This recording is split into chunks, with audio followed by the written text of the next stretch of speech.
The publication, The Evolution of Benazir Income Support Programme Delivery System, comprehensively documents BISP transformation, highlighting investments in digital technology that have enabled effective responses to emergencies.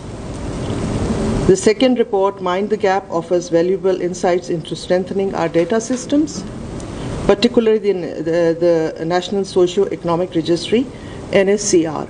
Here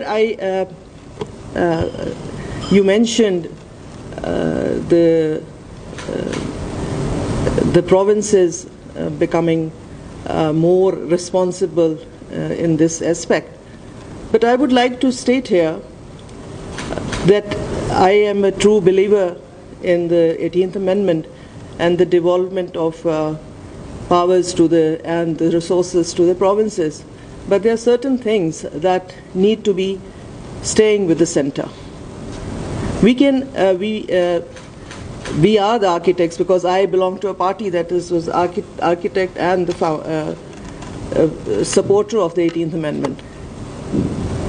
And we believe that provinces should become strong.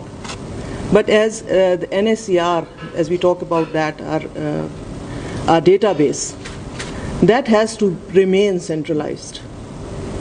This is my belief, and we believe that a very strong database based in the center is a must. Because as we talk about the NADRA, the National Authority for Registration, that is only one.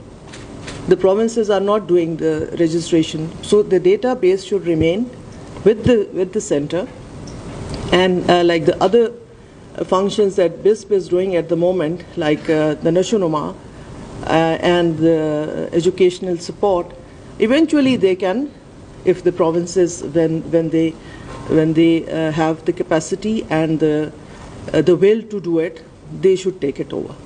But the NSCR should remain at the center. That would be my take on this issue. So as we move forward, our collective challenge is to ensure delivery systems